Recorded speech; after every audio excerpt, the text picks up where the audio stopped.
এখন এই রোজার দিনে জগন্নাথ বিশ্ববিদ্যালয়ের ছাত্রদের স্লোগানের রেফারেন্স টেনেই বলতে হচ্ছে সব সারারা বাটপার। জগন্নাথ বিশ্ববিদ্যালয়ের ছাত্ররা তাদের ক্যাম্পাস সঠিকভাবে যেন নির্মাণ হয়, সেই কারণে ওই বাটপার প্রতারক বিভিন্ন গোষ্ঠীর কাছ থেকে সেনাবাহিনীর কাছে দেওয়ার জন্য যেন সুষ্ঠুভাবে সম্পন্ন হয়, তারা স্লোগান দিয়েছিল সব সালারা বাটপার, আর্মি হবে ঠিকাদার।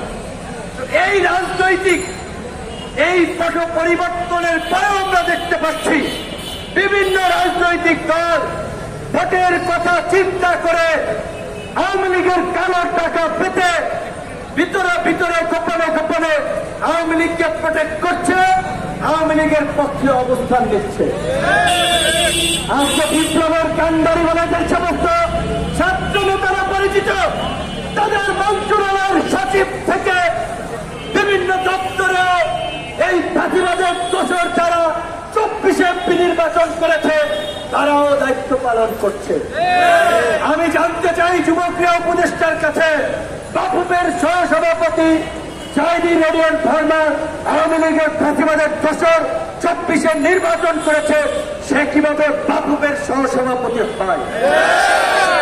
এইটা তো বিপ্লবের ঠিকাদার দাবি করা ছাত্র নেতাদের মন্ত্রণালয়। চার মন্ত্রণালয়ের সচিব নজরুল ইসলাম আওয়ামী লীগের নিয়মিত সুবিধাভোগী ছিল। এইভাবে অন্তত 15 জন সচিব আছে যারা আওয়ামী লীগের আমলে নিয়মিত সুবিধাভোগী ছিল। তারা সচিব হচ্ছে ছাত্র সমন্বয়করা বিভিন্ন জনের বিষয়ে তদবির করে তাদেরকে পুনর্বাসনের সুযোগ করে দিচ্ছে, আর দোষ দিচ্ছে আর্মি আর সরকারের।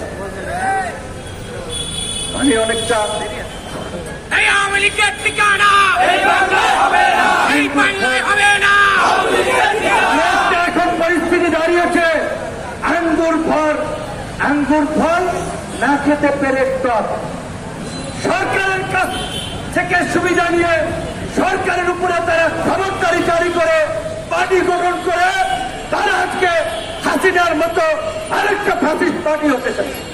যাই কারণে আজকে তারা আর্মি নিয়ন্ত্রণ করতে চায়, পুলিশ নিয়ন্ত্রণ করতে চায়, রাজনীতিবিদদের মধ্যে বিভাজন তৈরি করতে চায় এবং দেশে নৈরাজ্য তৈরি করতে চায়।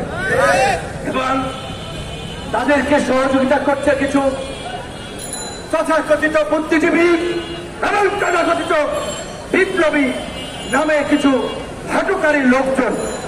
আপনারা দেখবেন, ন্যারেটিভগুলো দেখবেন, বয়ান দেখবেন, বক্তব্য ফলো করবেন। আমরা বলছিলাম ছাত্র জনতা, সামরিক বাহিনী, পুলিশ প্রশাসন, সমস্ত জনগণ অন্তত একটা পর্যায়ে এক বিন্দুতে এসে মিলিত হয়েছে বিদায়ী এই গণ অভ্যুত্থান সফল হয়েছে। গণ অভ্যুত্থানে যে প্রক্রিয়ায় হোক, যেভাবেই হোক, সেনাবাহিনী জনগণের পাশে এসে দাঁড়িয়েছে এবং সেনাবাহিনীর এই গৌরব উজ্জ্বল ভূমিকা ৭১-এর মুক্তিযুদ্ধ থেকে ৯০-এর স্বৈরাচার বিরোধী আন্দোলনে যদি দেখেন, এই ২৪-এর গণ অভ্যুত্থান দেখেন, সবসময় তারা শেষ পর্যন্ত দেশের স্বাধীনতা সার্বভৌমত্ব রক্ষায় জনগণের পাশে ছিল। ৭৫-এ ৭ই নভেম্বর সিপাহী জনতার বিপ্লবের মাধ্যমে জিয়াউর রহমান মুক্ত না হলে বাংলাদেশ যেমন একটা সংকটে পতিত হতো। ৯০-এ জেনারেল নুরুদ্দিন সাহেব যদি এরশাদ সাহেবকে, সরি মিস্টার প্রেসিডেন্ট, আমরা জনগণের বুকের উপরে পাড়া দিয়ে আপনাকে ক্ষমতায় রাখতে পারবো না, এই কথা যদি না বলতেন, ৯০-এ ডিফিকাল্ট ছিল গণ অভ্যুত্থান ঘটনাটা। ২৪-এর গণ অভ্যুত্থানেও সামরিক বাহিনী যদি শেষ পর্যন্ত জনগণের কাতারে এসে না দাঁড়াতো, তাহলে দেশে গৃহযুদ্ধ লেগে যেত, রক্তপাত হতো। ওই দক্ষিণ আফ্রিকার বিভিন্ন ব্যর্থ সংঘাতপূর্ণ রাষ্ট্রের তালিকায় বাংলাদেশের নামও যুক্ত হতো।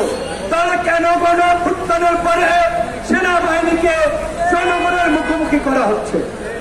এবং একজন বুদ্ধিজীবী নতুন নতুন টার্ম ইউজ করে ছাত্র জনতা সৈনিকদের অভ্যুত্থান, মানে এখানে আর্মির কোন অফিসার ভূমিকা রাখে নাই, সৈনিকদেরকে এখানে টেনে এনে একটা বিভাজন তৈরি করছে। এরা ওই ৭৫-এর মতো আরেকটা হটকারী গ্রুপ যারা দেশে নৈরাজ্য তৈরি করতে চায়। কাজেই নৈরাজ্যকারী হটকারীদের বিরুদ্ধে আমাদের সজাগ এবং সতর্ক থাকতে হবে। আমরা বারবার বলছি, আসেন এখনো বলছি, আওয়ামী লীগকে যদি আপনি বিপ্লবের শক্তি হন, আপনি আওয়ামী লীগকে নিষিদ্ধের পক্ষে থাকবেন। আমরা বলছি সমস্ত রাজনৈতিক দলগুলো যদি চার চার ব্যানার নিয়ে আগামীকালকে রাজপথে নামে, 24 ঘন্টার মধ্যে সরকার আওয়ামী লীগকে নিষিদ্ধ করতে বাধ্য হবে। এখন তাহলে দেখা দরকার কারা ফাঁসিবাদকে পুনর্বাসন করতে চায়, কারা গণতন্ত্র চায়, কারা অভ্যুত্থানের শক্তি। আমার ব্যানারে আসার দরকার নাই, আমাদের দলের নেতৃত্ব আসার দরকার নাই। আগামীকালকে থেকে সব দল চার চার ব্যানার নিয়ে আওয়ামী লীগ নিষিদ্ধের দাবিতে রাজপথে নামেন। রমজানের শেষ দিকে স্বাভাবিকভাবেই বিভিন্ন রাজনৈতিক দলের গুরুত্বপূর্ণ কর্মসূচি, সবাই বাড়ি যাবে, বছরে একটা ঈদ আসে, স্বজনদের জন্য কেনাকাটা, আবেগ অনুভূতি, অনেক কিছুই জড়িত।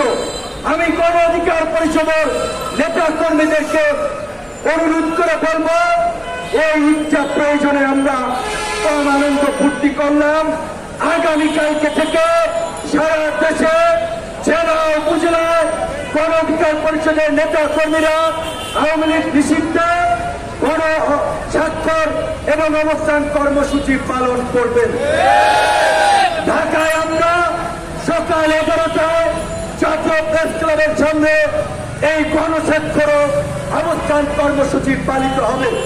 একইভাবে জেলা পর্যায়ে উপজেলা পর্যায়ে চার চার সুবিধাজনক সময়ে সারা দেশে আওয়ামী লীগ নিষিদ্ধ, গণহত্যার বিচার, লুটপাটের বিচারের দাবিতে এই গণস্বাক্ষর আপনারা সংগ্রহ করবেন এবং এই জনসমর্থন নিয়ে পরবর্তীতে আমাদের করণীয় এবং কর্মসূচি ঠিক করা হবে। আমরা সকলকে বলতে চাই যে আজকে বাংলাদেশ অত্যন্ত একটা সংকটপূর্ণ অবস্থানে দাঁড়িয়ে আছে।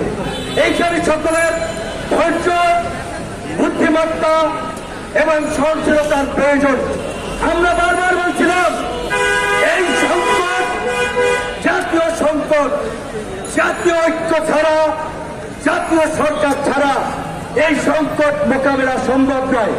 এই বক্তব্য 2 বছর আগে দিয়েছি।